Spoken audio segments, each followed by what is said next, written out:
Bismillahirrahmanirrahim. Assalamualaikum warahmatullahi wabarakatuh. Asyhadu an la ilaha illallah, asyhadu anna Muhammad Rasulullah. Allahumma sholli ala sayyidina Muhammad wa ala ali sayyidina Muhammad. Kama sholaita ala sayyidina Ibrahim wa ala ali sayyidina Ibrahim bil alamina innaka Hamidum Majid. Sebelumnya kita panjatkan dahulu doa kepada Gusti Allah Ingkang Maha Agung untuk saudara-saudara kita yang telah memberikan sholawatnya kepada channel dakwah ini ya. Dan insya Allah sholawat itu akan menjadi catatan langit amal soleh bagi mereka dan keluarganya kelak. Ya, kita berterima kasih atas kemurahan hatinya sehingga channel dakwah ini dapat eksis ya, hadir dalam ruang-ruang diskusi kalian semuanya, hadir dengan setia. Oke, berikutnya untuk seluruh pewer terkasihku dimanapun kalian berada ya, di mancanegara ya, di dalam negeri semuanya lah ya. Semoga selalu always dan tidak pernah never ya. Tetaplah bertumbuh menjadi yang anti skip dan anti download. Bagi yang berkenan silakan saja di share linknya, tapi ya linknya. Jangan kamu unduh, kamu potong-potong nggak karuan lalu kamu unggah ulang. Jangan. Berikutnya lagi untuk seluruhnya aku tidak bisa sebut kalian satu persatu. Matur nuwun nuwun, terima kasih atas doa-doa baiknya untukku.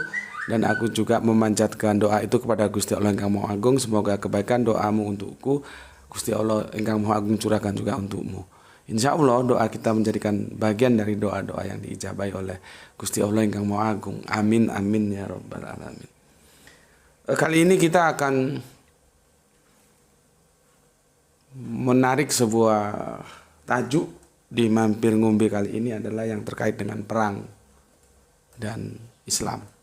Ya, kita bahas dengan season yang seringan mungkin ya, supaya tidak terlalu jenuh nanti di senja hari, sorenya atau malamnya Ba'da Isya berat, Mampir Ngombenya juga berat, jadi jenuh nanti. Sesuatu yang perlu diambil nanti dari Mampir Ngombe kali ini bahwa kita tidak bisa memberikan cek kosong kepada siapapun.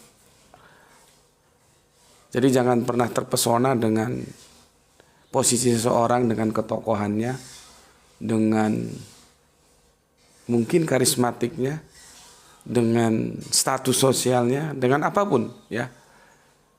Jadi ikuti aja apa yang disampaikan oleh sahabat Ali. Lihat siapa yang ngomong, jangan lihat apa yang diomong, gitu loh. Selama yang diomong itu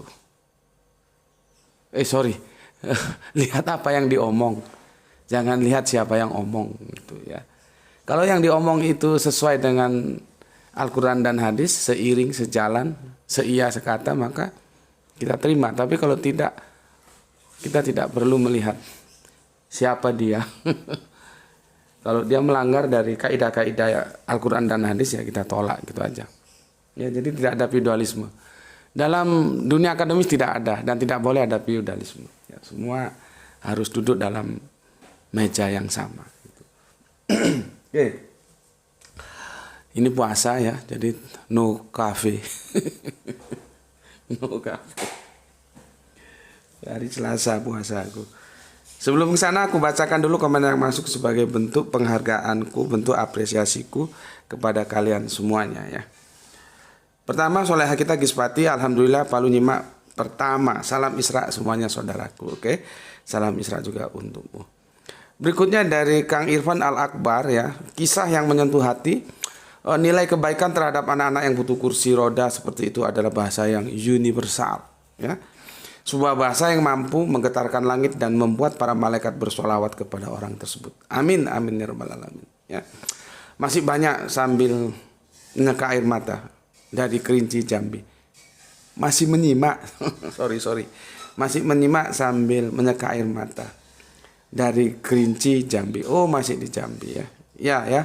Untuk kisah-kisah yang patut kita teladani ya, kisah-kisah yang humanisme yang membuat air mata kita bisa menetes ya. Itu sesuatu yang baik karena kalau air mata sudah tidak mau lagi menetes, hati-hati ya. Hati-hati apa? Itu bisa menjadi sebuah kendala kerasnya hati.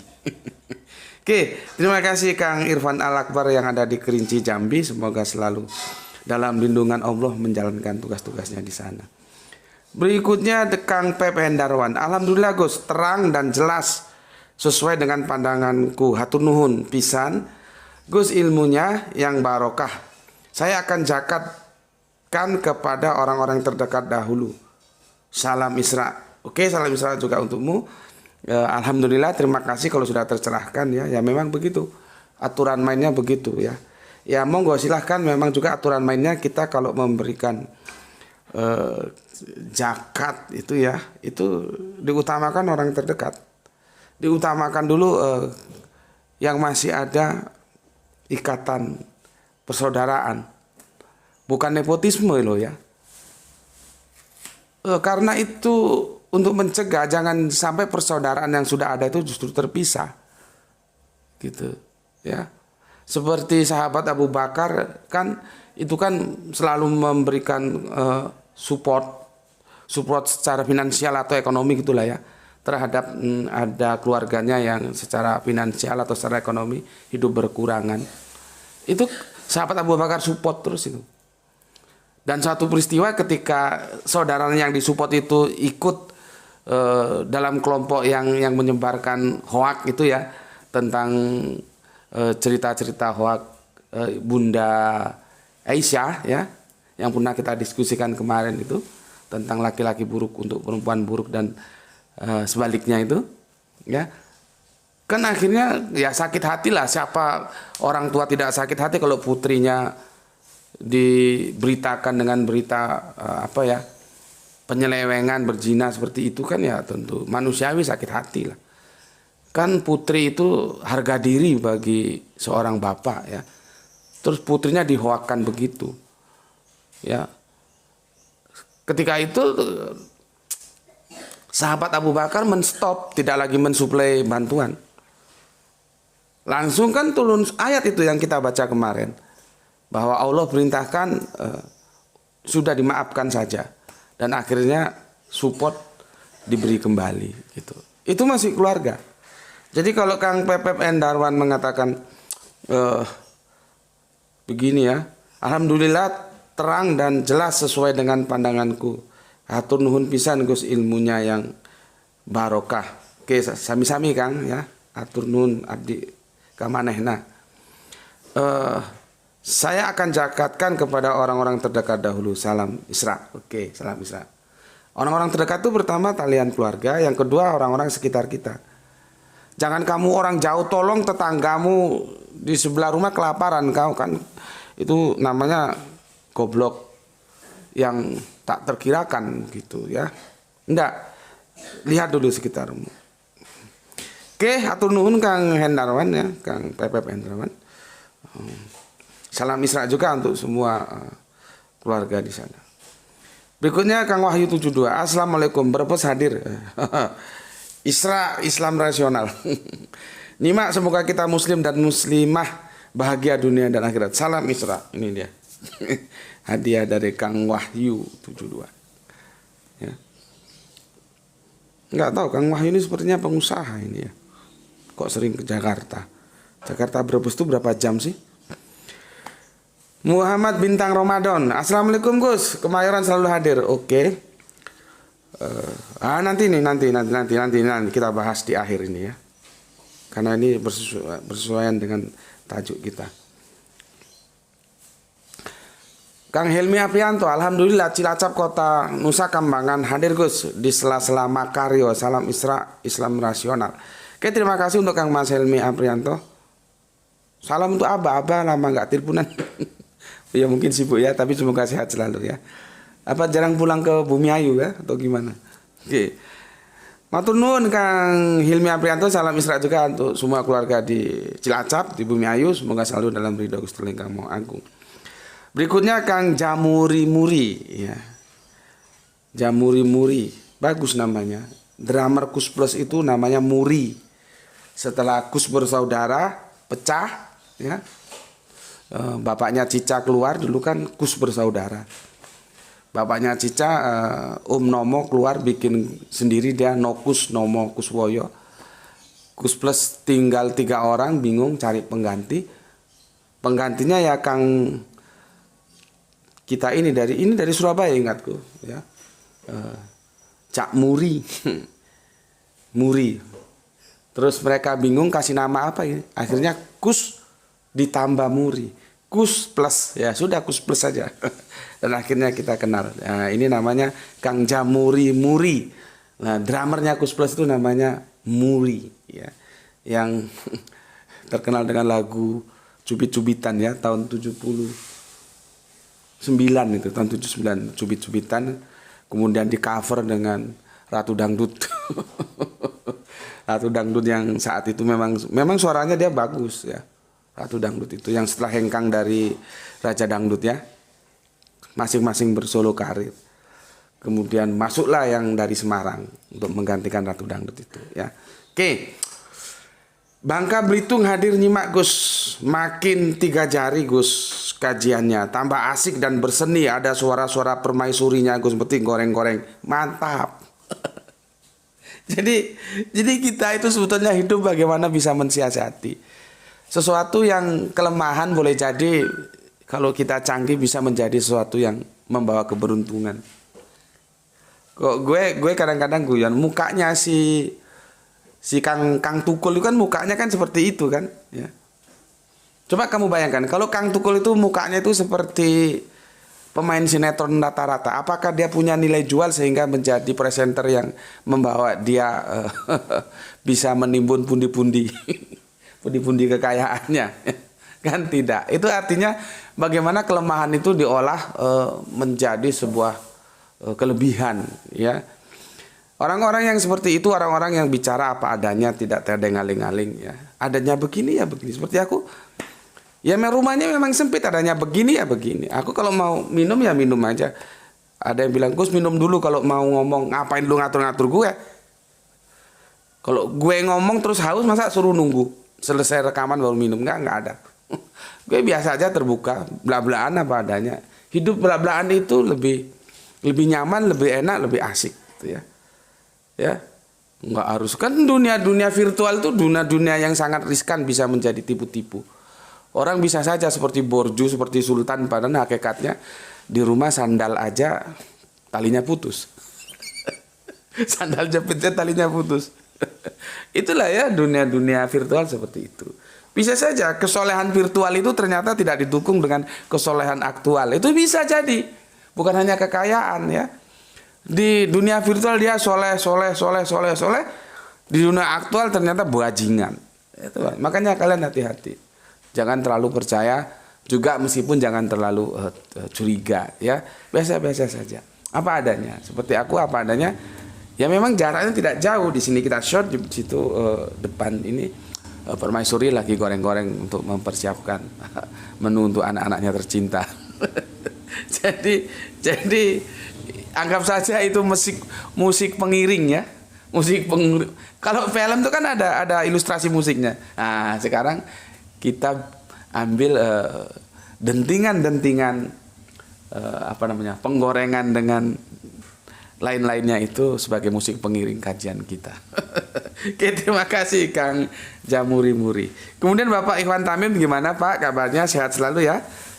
Tangerang alhamdulillah bisa ngaji salam Isra. Salam Isra juga Pak untuk keluarga yang ada di Tangerang. Kemudian Joko Kendil. Alhamdulillah nyimakku salam Isra. Salam Isra juga untuk Kang Mas Joko Kendil. Banyak nama-nama baru yang aku baru kali ini baca ya, seperti Kang Mas Joko Kendil. Mungkin beliau sebetulnya lama, cuman komennya saja yang baru sekarang ya. Oke, matur nuwun Kang Mas Joko Kendil. Kemudian soleha kita Aisyah. Ini soleha kita yang ada di Surabaya. Ini senior banget ini ya. Selalu cool, kalem, confident. Assalamualaikum warahmatullahi wabarakatuh. Waalaikumsalam. Matur nuwun untuk Mbak Yu Ning ya, Ning Aisyah ya yang ada di Surabaya. Salam Isra untuk semua keluarga di sana, semoga selalu dalam ridho Gusti Allah ingkang Maha Agung. Kemudian Kang Sahran Dipari menyimak setelah lohor. Mantap, cuaca cerah seharian. Ini rumahnya dekat dengan BMKG, jadi cuacanya selalu update ya. Kemudian Kang Mas Edi Margono yang punya Jogja. Assalamualaikum, waalaikumsalam warahmatullahi wabarakatuh. Matur nuwun Kang Mas Edi Margono yang selalu setia memberikan masukan-masukan tentang perkembangan dunia virtual. Kan aku juga jarang lihat video. Biasanya Kang Mas Edi Margono. Meskipun aku tidak lihat, tapi aku sudah tahu oh begini anunya petanya ya. Matur nuwun Kang Mas Edi Margono ya.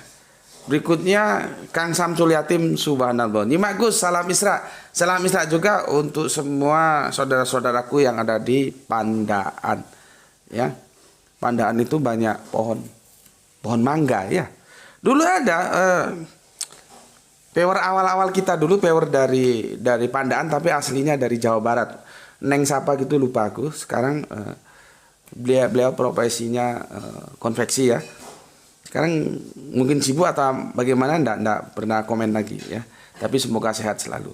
Oke, matur nuwun Kang Samsul Yatim. Berikutnya Kang Arif Musinin Tuban.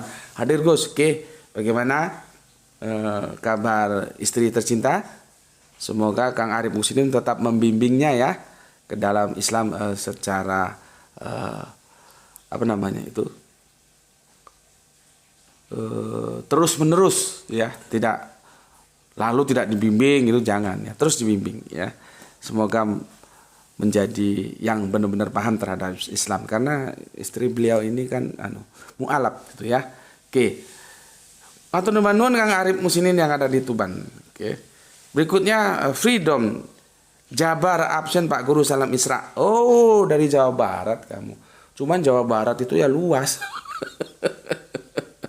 Cimahi kek, Bandung kek, Depok itu ikut mana Depok ya? Dulu kan kalau zaman aku dulu Jabodetabek, Jakarta, Bogor, mana lagi tuh?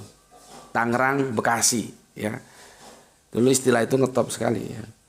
Kalau kita naik bis kota masih Rp50. Nggak tahu kenapa kok dunia per bis kotaan itu dikuasai oleh saudara-saudara kita dari Tanah Batak. Sampai tempel bannya juga dari Tanah Batak. Makanya kalau mikrolet atau apa ya bis kota itu kenaikannya dari Tanah Batak ya. Saudara-saudara kita dari sana. Tempel ban juga hampir bisa dipastikan begitu kok di pinggir jalan itu. Asiknya itu kalau cari penumpang bukan gerogol bukan begitu. Garogol. Naik garogol. Dan itu suasana yang memberikan kesan era-era masih bis kota Rp50 sudah bisa keliling Jakarta. Oke, terima kasih. Atur nuhun untuk Kang Mas atau Mbak Freedom ya. Nggak tahu Jawa Baratnya mana ini. Karena Cianjur itu ya Jawa Barat. Kang Didi nyimak Gus, oke matur nuhun Kang Jian Teksa ya, terima kasih jempolnya. Kang Hari Sunandar matur nuhun. Soleha kita Askia Ikhwa Saliha. Gimana Nduk Cahayu? Kamu nggak baca penjelasanku kemarin ya? Ini sepertinya dia konfirmasi ulang ini. Nggak masalah, yang penting jangan ngambek ya. Masa Soleha kok ngambek? Nggak dong ya. Gini dia bilang. Assalamualaikum warahmatullahi wabarakatuh. Gus, kenapa saya kirim jawaban wasato? Kenapa nggak dibaca? Kan padahal saya sudah kirim dengan ayatnya Al-Baqarah 134 dan 177. Yaitu umat pertengahan, tidak ke masyrik, tidak ke maghrib, tidak ke kiri, tidak ke kanan. Padahal saya kirim sudah lama malam Jumat. Punten ya Gus, jangan marah, salam Isra. Enggak marah soleh aku, cuman aku gregetan sama kamu. Coba kamu lihat ulang penjelasanku di video itu. Kan sudah aku jelaskan, ya. Ya, sudah aku. Kamu setel ulang itu, kan apa namanya? Track record itu kan nggak bisa terhapus itu. Kamu di yang kemarin coba kamu baca. Kamu lihat. Sepertinya kamu nggak perhatian lihatnya itu. Karena aku bilang begini, ya. Komennya itu tidak aku baca karena kamu salah kamar. Kajian kita tentang wasato itu ada di kajian utama nanti malam.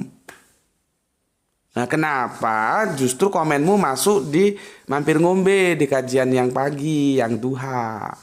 Itu aja masalahnya. Supaya tertib kan aku bilang komennya dipindahkan saja ke yang kajian malam. Ya. Kalau kamu kan nggak kajiannya di malam hari tentang wasato, tentang wasit. Terus komennya kamu taruh di kajian duha di mampir ngombe gini kan. Jadi nggak karuan. Itu aja masalahnya, nggak ada yang lain. Pertanyaannya bagus ya. Dan aku apresiasi meskipun aku belum tentu setuju. Nah, nanti malam insya Allah nanti malam apanya ya, seri kelima itu seri tamat. Di sana akan aku jelaskan sebetulnya wasaton itu apa itu harusnya terjemahannya ya. Jadi masalahnya cuma itu aja. Semoga Askia Ikhwa Saliha bisa paham ya, nggak ada masalah lain-lain. Aku nggak mau baca karena supaya kamu kembali ke jalan raya. Kembali ke jalan raya. Kembali ke jalan yang benar maksudnya. Komen ini kamu masukkan ke kajian kita di yang malam itu loh ya. Karena ini kan komennya tentang wasato kita kaji di malam hari. Jangan di sini nanti tumpang tindih. Oke. Terima kasih untuk Soleha Askia Ikhwa ya. Salam untuk semua keluarga, salam Isra untuk semuanya selalu dalam lindungan Gusti Allah ingkang Maha Agung. Oke, matur nuwun, atur nuwun ya. Kemudian Kang El Diablo, Bandung hadir ke-5. Mantap Kang El Diablo ini ya. Kota Kembang, Bandung. Aku baru sekali ke Bandung. Maybe sometime ya. Budi 99 hadir. Oke, terima kasih. Nah ini kok gugupnya nggak ada satupun, kemana? Nggak ada satupun gugupnya. Jadi biasanya ada yang menggonggong, ini nggak ada. Aku cari-cari nggak ada. Ya sudahlah ya. Mereka mau ke sini ya monggo, nggak ya monggo. Kita tetap berusaha untuk tetap menjalin sebuah persaudaraan dengan mereka ya. Ya itulah artinya aku akan mengedukasi. Kalau bisa bicara baik-baik, kenapa harus menghujat, harus menyerang, harus karena apa? Dalam kerangka berpikir akademis, pribadi itu benar-benar dilindungi. Yang diserang itu argumennya, bukan sentimennya gitu ya. Nggak tahu ini gugupnya kok nggak ada yang komen ini, nggak ada ya. Oke, sudah aku baca semua. Sekarang aku akan menuju jagoan kita Muhammad Bintang Ramadan. Semoga setelah ngaji di sini kamu jangan mau lagi di dogma. Ojo goblok we. Ya. Jangan mau di dogma. Agama itu yang bertanggung jawab nanti kalau kamu mati, kamu kok kamu mau di dogma orang. Belajar Al-Qur'an, belajar hadis, tentukan sikapmu. Gitu, cari orang-orang yang bisa menjelaskan sama kamu. Kok kamu mau dikooptasi orang lain, ngapain? Nanti kamu mati itu tanggung jawabmu, bukan tanggung jawab mereka. Ngapain kamu mau di dogma? Ya, begini komentar dia. Assalamualaikum Gus, waalaikumsalam. Kemayoran selalu hadir. Setuju Gus kalau Islam tidak disebar dengan pedang, tapi melalui dakwah dan perdagangan. Menurut literasi yang pernah saya baca bahwa ada sahabat Nabi yang bernama Sa'ad bin Abi Waqqas yang mengunjungi kota Barus di Sumatera Utara untuk membeli kapur, yaitu kapur barus. Dan dari sanalah peradaban Islam di Nusantara terbentuk. Bukan menurut sejarah di sekolah yang mengajarkan Islam dari Kerajaan Samudra Pasai, dari Aceh, dan Pagaruyung di Sumatera Barat. Karena tidak mungkin tiba-tiba ada kerajaan Islam tanpa ada dakwah terlebih dahulu. Itu menurut pendapat saya Gus. Assalamualaikum warahmatullahi wabarakatuh. Yang menarik kan begini. Islam tidak disebarkan dengan pedang tetapi melalui dakwah dan perdagangan. Ini begini. Aku komentar yang mana dulu? Ya. Gini. Sejarah itu relatif. Aku punya teman-teman dari sekarang nyebutnya apa ya? Zamanku dulu IKIP. Ya. Jurusan sejarah. Itu mereka juga beda. Sejarah memang begitu. Kan sudah berkali-kali aku bilang, sejarah itu relatif. Ya. Sejarah itu relatif. Tentang Super Semar aku sudah ceritakan sejarahnya saling tubrukkan. Mana yang benar? Nah, aku ngobrol dengan teman-teman yang dari jebolan IKIP itu yang jurusan sosial sejarah.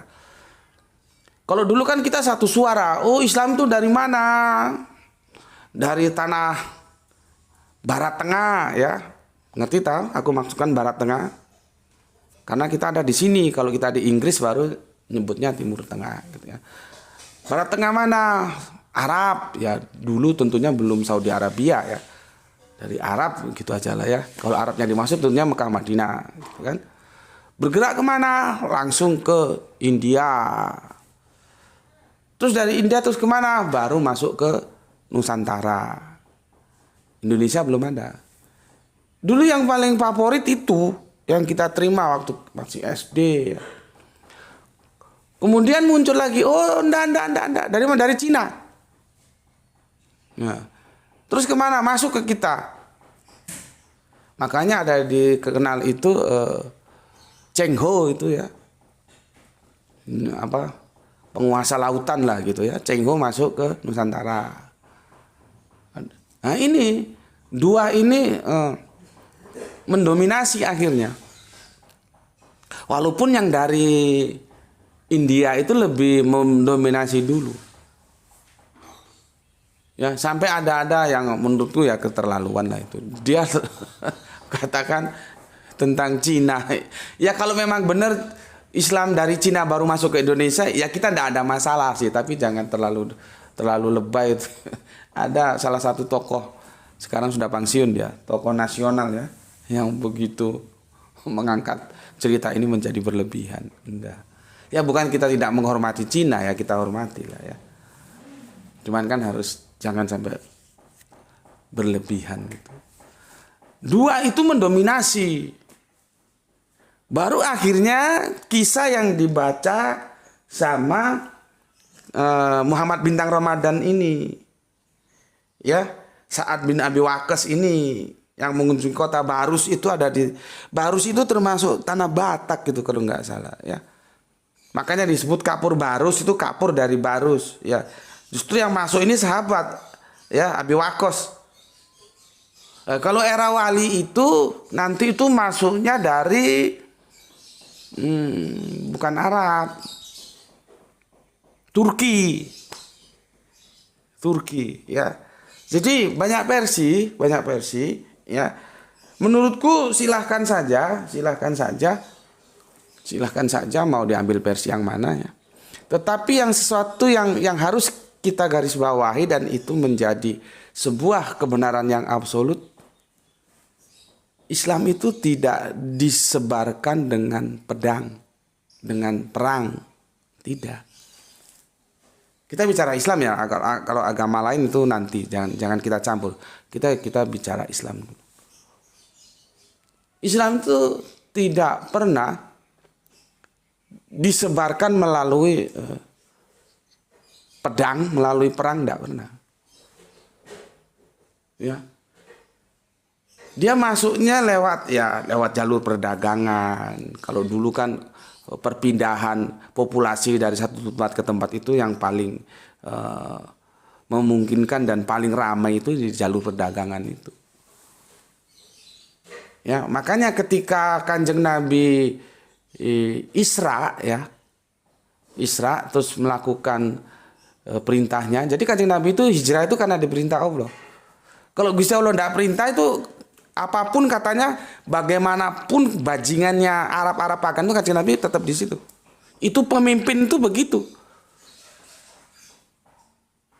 Cuman karena diperintah sama Allah hijrah, maka terus hijrah ya. Yang kita kenal dalam kajian kita nih, kalau kajian teman-teman yang lain berbeda silahkan. Kita sudah bahas tentang Isra dan Mi'raj ya. Melakukan Isra perjalanan malam itu perjalanan rahasia. Kenapa kok yang dituju Madinah?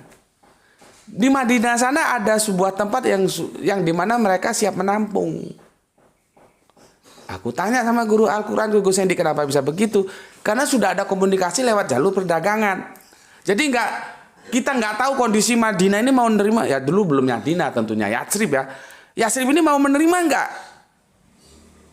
Bukan begitu, tapi sudah ada kepastian jawaban bahwa orang-orang Ansor sana itu sudah siap menerima, jadi gerakannya enak gitu loh. Lah itu bagaimana bisa terjalin antara Mekah Madinah? Ya perdagangan, kembali ke perdagangan itu. Para pedagang-pedagang itu. Jadi di sana ada Nabi, ya, gini. Setuju. Dia mempersiapkan tempat di sana. Jadi nggak ngawur. Kita mau hijrah kemana? Katakanlah ke satu daerah dan daerah itu belum tahu menerima atau menolak kita kan, nggak bisa begitu ya. Jadi yang harus digarisbawahi bahwa dakwah Islam itu tidak melalui pedang, tidak melalui perang. Tetapi walaupun demikian, aku kasih cerita untuk kalian semua ini. Maka dari itu aku bilang tidak ada feodalisme dalam akademisi. Tidak boleh ada. Benar-benar salah-salah. Parameternya apa? Karena kita agama bicaranya ya Al-Quran dan hadis. Jadi pada satu waktu Arimatea dapat undangan oleh lembaga-lembaga agama, namanya lupa pada waktu itu. Sorry. Yang menerima undangan itu Arimatea ditujukan kepada tentunya ketuanya ya. Ketuanya kan Dr. Suryadi atau Gus Dur itu. Ya. Nah, pada waktu hari hanya karena beliau juga kan orang kampus, sibuk ada apa nggak tahu juga lah itu, nggak bisa datang. Akhirnya aku yang didelegasikan untuk mewakili. Akhirnya aku datang. Ya. Oh, itu difasilitasi itu ya. Disewakan, jadi di hotel gitu ya. Di hotel ya, dikasih hotel ya. Kalau dikasih hotel tentunya dikasih semuanya ya, ya makan, minum. Ya. Dikasih. Setelah acara penjelasan itu, aku tersentak dengan sebuah pernyataan. Pada waktu itu beliau masih menteri agama, beliau profesor, ya, sudah sepuh, ya. Dia mengatakan bahwa kita jangan malu-malu bahwa Islam juga disebarkan dengan perang gitu ya. Nah, itu aku tidak terima. Cuman kan aku menghargai beliau ya. Mungkin cara pandang beliau memang begitu dan aku katakan itu salah. Mungkin slip tongue ya, slip lidah. Karena udah sepuh, sekarang kan sudah almarhum, semoga Allah selalu merahmati tidur panjangnya ya. Pada waktu itu dia masih aktif menteri dia. Menteri Agama ya, Bapak almarhum TH ya, namanya TH ya. Ini kalau saudara-saudara kita dari Nahdlatul Ulama kenal benar siapa beliau ya, termasuk tokoh kan. Bahkan di sini kampusnya juga beliau punya andil lah ya. Kan ada kampus di sini. Aku bilang, oh tidak bisa begitu Pak. Akhirnya kami dalam tanda kutip berdebat empat mata. Karena aku nggak enak kalau aku potong ketika dia lagi ngisi presentasi dan itu ditonton sama orang banyak kan. Kan itu masing-masing ormas-ormas Islam kan diundang semua.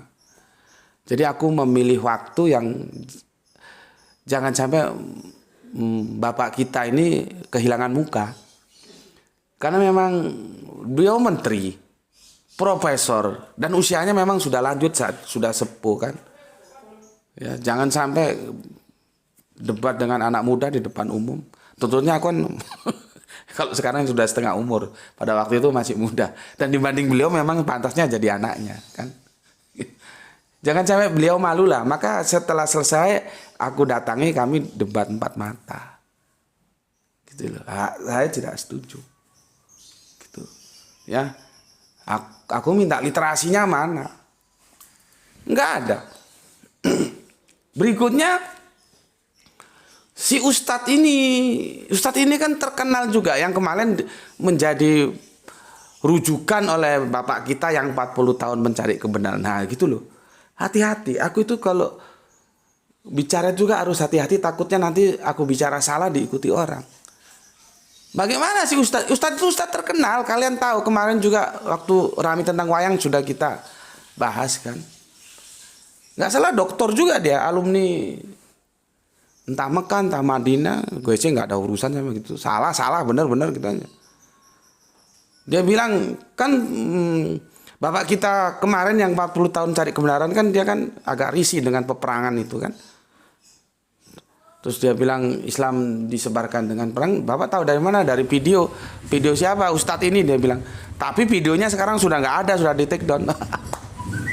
Coba gimana? Ngomong hati-hati. Kalau kita ngomong salah terlanjur publis terima kan resikonya gimana gitu tuh. Nah, dari dua contoh ini makanya aku beritakan di awal tadi, jangan silau. Yang penting kita tetap menghormati. Seperti aku tetap menghormati Pak Menteri. Tapi aku tidak silau dengan status sosialnya. Menteri, profesor, termasuk orang penting di Nahdlatul Ulama. Ya, ya. Nggak, itu jangan menyilaukan. Karena kalau sudah ewo pekewo, kata orang Jawa, kerangka akademisnya jadi hilang. Cuman kita harus tahu kan, seperti aku kan tidak mau membantah beliaunya di depan publik. Aku setelah selesai baru aku tunggu empat mata kita diskusi. Di sana habis-habisan nggak ada masalah, kan nggak ada yang nonton. Gitu. Artinya kita memberi muka lah, jangan sampai beliaunya kehilangan muka. Karena kalau debat sama aku jamin dia kehilangan muka kalau ditonton di publik. Karena tidak ada, itu nggak bisa dipertanggungjawabkan. Islam itu disampaikan, didakwakan dengan perang dan pedang, tidak ada. Begitu juga si Ustadz ini. Ya, aku juga berpikir kok bisa begitu ya. Tidak ada ceritanya. Ya. Dan sekarang videonya sudah di take down katanya. Mungkin Pak Tua itu cari video itu lagi untuk bahan argumentasi, ternyata sudah nggak ada. Ya. Kenapa sih aku bisa pede percaya diri seperti itu? Seperti aku bilang tadi. Kamu itu tidak perlu melihat siapa yang ngomong tuh, tidak perlu. Kalau begitu kamu jadi nggak nganu nanti. Standar akademikmu jadi berubah. Kalau itu orang-orang yang berpengaruh, orang-orang yang punya kelas sosial ya, kamu langsung down. Apapun yang diomongkan kamu amin aja, amin aja, amin aja. Tapi kalau yang ngomong itu ternyata orang-orang biasa, leper-leper jalanan gitu ya, yang dilihat aja ini ustadz apa bukan sih ini? Apalagi bertato, pakai gelang, pakai giwang gitu. Kamu langsung tolak. Karena kamu lihat ukuran-ukuran parameternya itu, parameter-parameter kekaguman dan merendahkan seperti itu. Kan sahabat Ali sudah bilang ya, omongannya aja dilihat bersesuaian dengan Al-Quran dan hadis tidak. Kalau sesuai ambil, kalau tidak tolak. Siapapun ngomong kagak ada urusan. Nah, kenapa aku berani membantah dua sosok yang levelnya ini ya sudah level lumayan lah ya, apalagi Pak TH itu almarhum sudah menteri. Kalau si Ustadz ini kan di komunitasnya juga sudah sangat berpengaruh lah gitu. Karena begini, ada satu ayat di dalam Al-Quran, ya, berapa jam tuh? Oh, sudah setengah jam ya. Itu ada di surat Al-Baqarah, surat kedua, nomornya 256.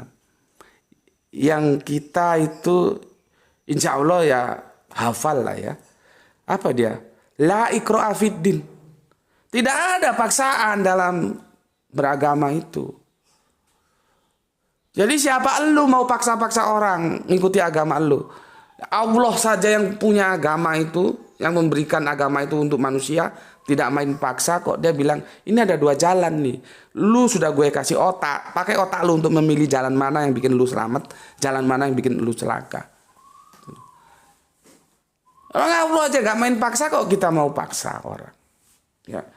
Jadi kalau kerangka berpikir Islam disebarkan dengan perang atau dengan pedang, itu bertentangan dengan surat 2 surat Al-Baqarah ayat 256. Karena jelas di sini la ikraha fiddin, tidak ada paksaan dalam din.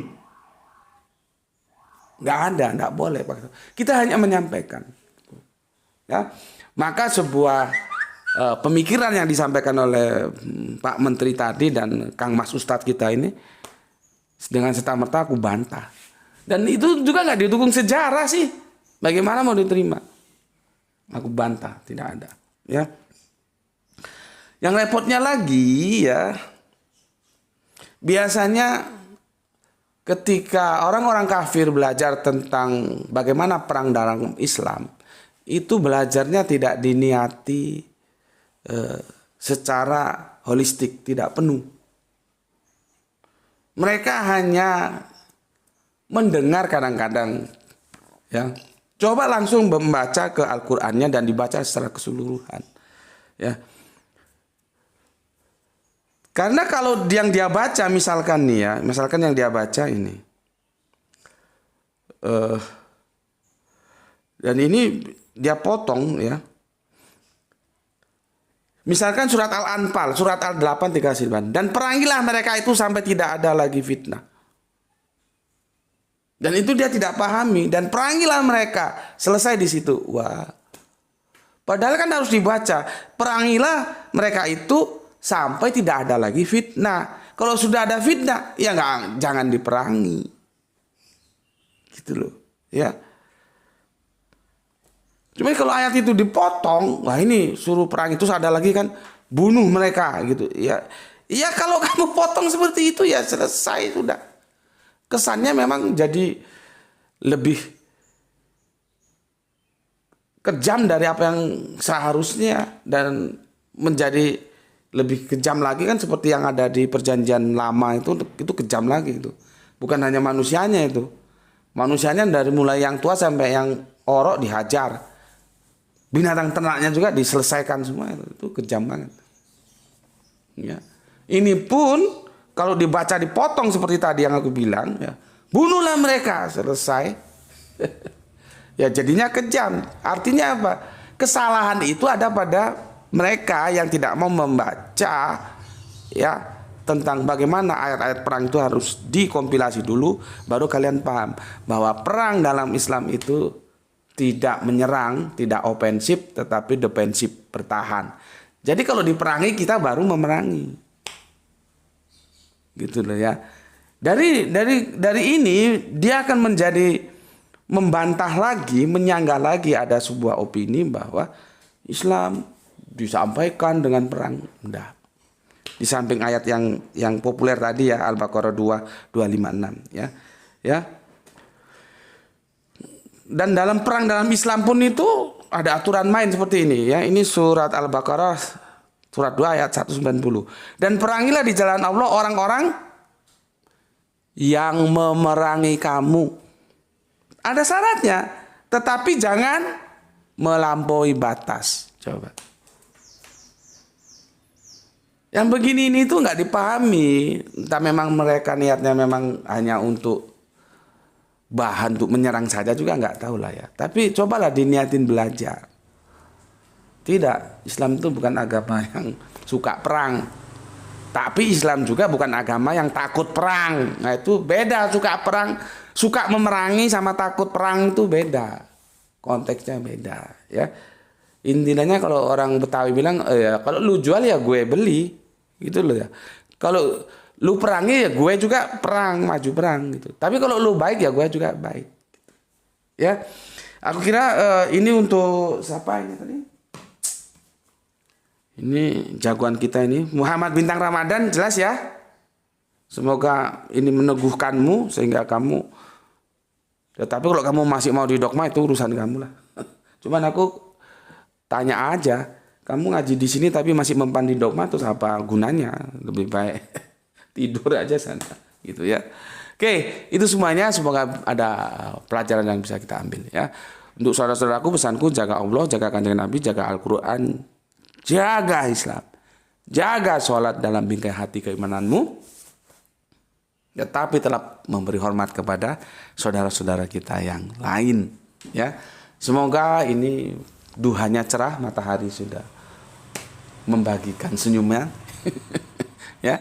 Semoga memberikan keberuntungan untuk kita bersama ya, berupa rezeki yang barokah dan kesehatan yang prima. Salam untuk semua saudaraku dimanapun kalian berada ya. Bismillahirrahmanirrahim. Alhamdulillahirabbil alamin.